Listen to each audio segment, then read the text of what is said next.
നമസ്കാരം. കുറച്ച് ദിവസങ്ങൾക്ക് മുമ്പായിരുന്നു സീരിയൽ നടി ദിവ്യ ശ്രീധറും നടൻ ക്രിസ് വേണുഗോപാലും വിവാഹിതരായത്. ഗുരുവായൂരിൽ വെച്ച് അടുത്ത സുഹൃത്തുക്കളുടെയും ബന്ധുക്കളുടെയും സാന്നിധ്യത്തിലായിരുന്നു വിവാഹം. ആദ്യ വിവാഹത്തിൽ ദിവ്യയ്ക്ക് 2 മക്കളുണ്ട്.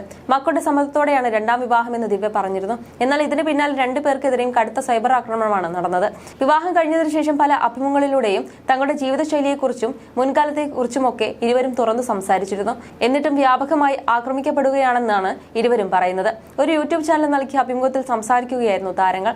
കുളമ്പ് രോഗം പോലെയുള്ള ഒരു രോഗമാണ് കമന്റ് രോഗം. കുറച്ച് കഴിയുമ്പോൾ അത് മാറിക്കോളും. സെക്ഷൽ ഫ്രസ്ട്രേഷൻ, അസൂയ, കണ്ണുകടി അതിലേതെങ്കിലും ആവാം. അതല്ല ഒരാൾ സമാധാനത്തോടെ ജീവിക്കുന്നത് ഇഷ്ടപ്പെടാത്തതുമാവാം. ഇവൾ വളരെ സുന്ദരിയാണ്, എന്നെ പോലൊരു വയസ്സനെ എന്നല്ല, ആർക്കും എതിര് പറയാൻ പറ്റില്ല എന്നാണ് അവർ ഉദ്ദേശിക്കുന്നത്. ഞാൻ വയസ്സനല്ല, കളർ അടിച്ച് എന്റെ പ്രായം മറച്ചുവെക്കാൻ ഞാൻ ഉദ്ദേശിച്ചിട്ടില്ല. ഞാൻ 9ാം ക്ലാസ്സിൽ പഠിക്കുമ്പോൾ എനിക്കും അച്ഛനും ഒരുമിച്ചാണ് മുടി നരച്ചത്. തലമുടി കളർ അടിച്ചാൽ സുന്ദരമാവുമെന്ന് കുട്ടേട്ടൻ സിൻഡ്രോം ഒന്നും എനിക്കില്ല. ഞാൻ ഇങ്ങനെയാണ്. ഇതുപോലെ സ്വീകരിക്കാൻ കഴിയുന്നവർ മാത്രം ചെയ്താൽ മതി. എന്റെ സ്റ്റുഡൻസിനും പ്രഭാഷണത്തിന് പോകുമ്പോൾ അവർക്കുമൊക്കെ ഞാൻ സ്വീകാര്യനാണ്. എന്റെ കാര്യങ്ങൾ തുറന്നു പറയാൻ എനിക്ക് മടിയില്ല. വീട്ടുകാരുടെ മുന്നിൽ മാത്രമല്ല, നാട്ടുകാരുടെ മുന്നിലും ഞാൻ ഒറിജിനലാണ്. ഇപ്പോൾ എല്ലാവർക്കും ഫേക്ക് ആവാനാണ് ഇഷ്ടം. സോഷ്യൽ മീഡിയയിൽ ചിലർ പറയുന്നത് ദിവ്യ എല്ലാം അറിഞ്ഞ് ഞെട്ടിയെന്നാണ്. ദിവ്യയ്ക്ക് ഞെട്ടാൻ സൗകര്യമില്ല, കാരണം അവൾക്ക് എല്ലാ കാര്യങ്ങളും നേരത്തെ അറിയാം. ഹൈദരാബാദിൽ നിന്നും ഷൂട്ടിംഗ് നിർത്തി ദിവ്യയ്ക്ക് സർപ്രൈസുമായി ക്രിസ് എത്തിയെന്നൊക്കെ പറഞ്ഞ് വലിയൊരു വീടിന്റെ ചിത്രമൊക്കെ കാണിച്ചിരുന്നു. അത് ആരുടെ വീടാണെന്ന് ഞങ്ങൾക്ക് പോലും അറിയില്ല. എന്റെ ഒരു സോഷ്യൽ സ്റ്റാറ്റസ് താഴ്ത്തി കാണിച്ചിട്ടുണ്ടെങ്കിൽ അത് അപകീർത്തിപ്പെടുത്തലാണ്. ഞാൻ കേസ് കൊടുത്താൽ വെറുതെ തൂങ്ങേണ്ടി വരും. ഈ രോഗമുള്ള ആളുകളെ വെറുതെ എന്തിനാ കോടതി കയറ്റുന്നതെന്നോർത്ത് ഞാൻ ഒഴിവാക്കി വിടുന്നതാണ്. ഞങ്ങൾ ഹാപ്പി ആയിട്ട് ജീവിക്കുന്നു. അതുകൊണ്ട് അസൂയപ്പെടുന്നവർ അവർക്ക് ഇഷ്ടപ്പെട്ടതുപോലെ നടക്കട്ടെ എന്നാണ് വിചാരിക്കുന്നതെന്ന് താരങ്ങൾ പറഞ്ഞു. 2 പേരുടെയും 2ാം വിവാഹമാണിത്.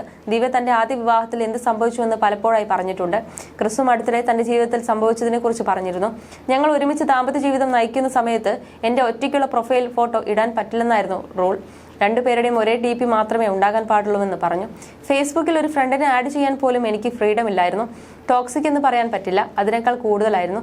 ഈ ഫോട്ടോ മാത്രമേ ഇടാൻ പാടുള്ളൂ, എന്തിനാണ് ഇങ്ങനെ പോസ്റ്റ് എഴുതിയത്, ഇത് ഇങ്ങനെ എഴുതാൻ പാടില്ല എന്നൊക്കെ പറയുകയും ചോദിക്കുകയും ചെയ്യുമ്പോൾ റൈറ്ററായ ഞാൻ തോറ്റുപോകും. പേഴ്സൺ എന്ന രീതിയിലും ആർട്ടിസ്റ്റ് എന്ന രീതിയിലും തോറ്റുപോകും. 2019-ലാണ് ഡിവോഴ്സ് പ്രൊസീഡിങ്സ് തുടങ്ങിയതെന്നും ക്രിസ് പറഞ്ഞിരുന്നു. You're watching me on metromatney.com. metromatney.com. metromatney.com. Subscribe for more videos. Subscribe for more videos. Subscribe here for more videos. Subscribe now. Thank you.